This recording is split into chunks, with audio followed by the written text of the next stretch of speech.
How's it going, guys? Before this video starts, I just want to let you know about one of the Libertarian candidates running for U.S. Senate in Georgia. His name is Chase Oliver. Go to his website, chaseforgeorgia.com, and go donate, go volunteer, help out his campaign however you can. And without further ado, let's get right on to the video.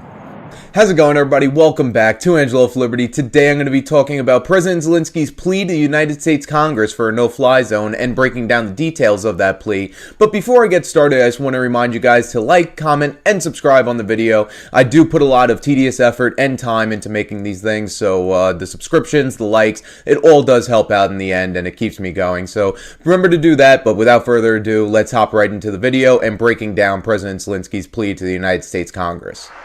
Now, to start this thing off, before we dive into the deeper details of what he was actually asking for, I want to talk about the rhetoric, the words, and pretty much the phraseology of what he was using during his plea to Congress. He started off by saying that, or comparing the situation in Ukraine to what happened on 9/11 and in Pearl Harbor.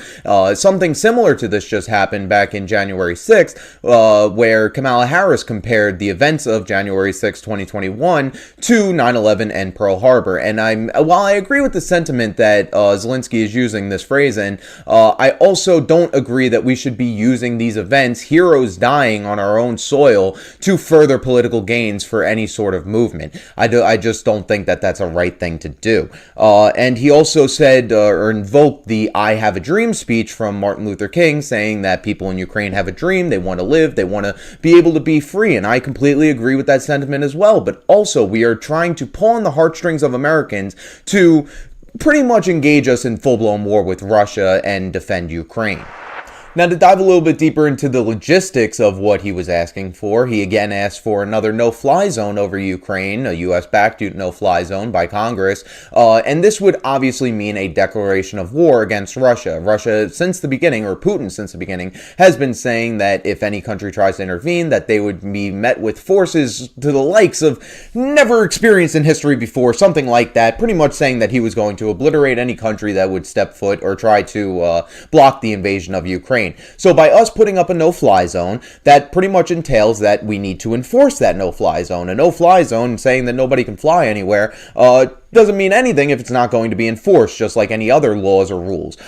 So basically, we would have to shoot down Russian aircraft that go into Ukraine. And knowing Russia, they would definitely send in a military aircraft into Ukraine to make sure, or to see if the United States is actually going to uphold their end of the deal and enforce the no-fly zone.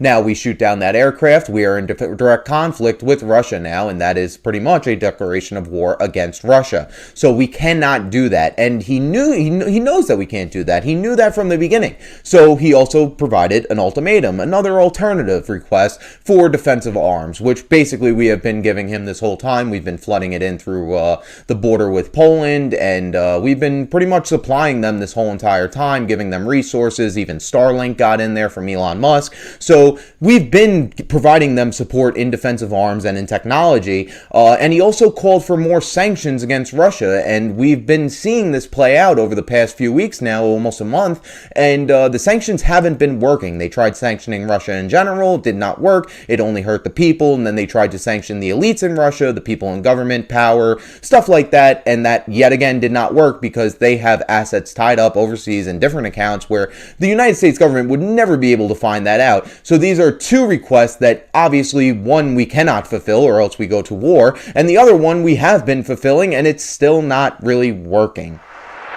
Later on in Zelensky's plea to Congress, he asked congressional members to tell businesses in their district to stop doing dealings with Russia, to stop providing them goods, to stop providing them monetary support or financial support, even if it's just to the people, basically, just telling them to pretty much cut off all sorts of trade and business with Russia, which I can agree with. I can agree that we need to hinder Russia's economy, make sure that they are not able to pursue this war effort, but also at the same time, the United States has been backing this war effort through the military-industrial complex, a ton of other stuff, NATO, that can be a whole nother video and all that stuff. But basically he's telling businesses, or telling congressional members to tell businesses to not do anything. And just like the vaccine mandates, we should not have business or government telling businesses what to do in any sense of what they want to do with their business, whether it's customer related, whether it's actual business function related, or whether it's selling goods to another country, or even people in another country that might need those resources and stand against the war in Russia. People have been protesting against this.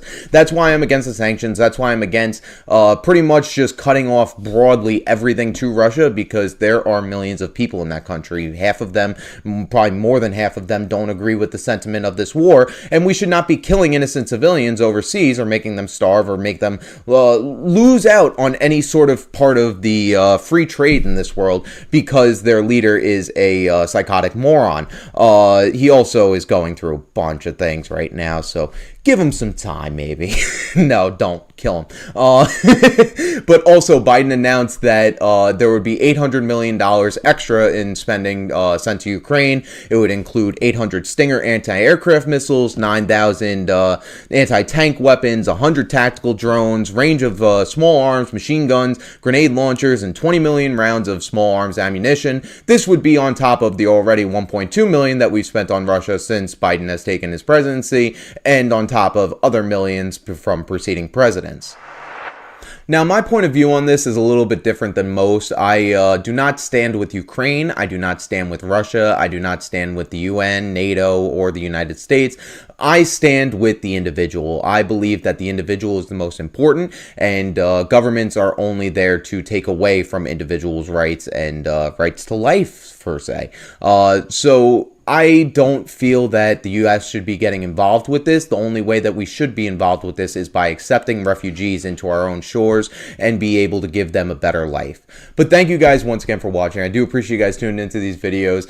Please remember to like, comment, and subscribe. It really does help out a lot and keeps me going doing this, because it does take a lot of work, effort, a lot of editing and stuff. And obviously I do this all as a one-man team. So by you guys subscribing and always tuning into this, it does mean a lot to me, and I appreciate every single one of you that do. So thank you guys once again. Remember to like, comment, subscribe, and until next time, always remember, fight for liberty.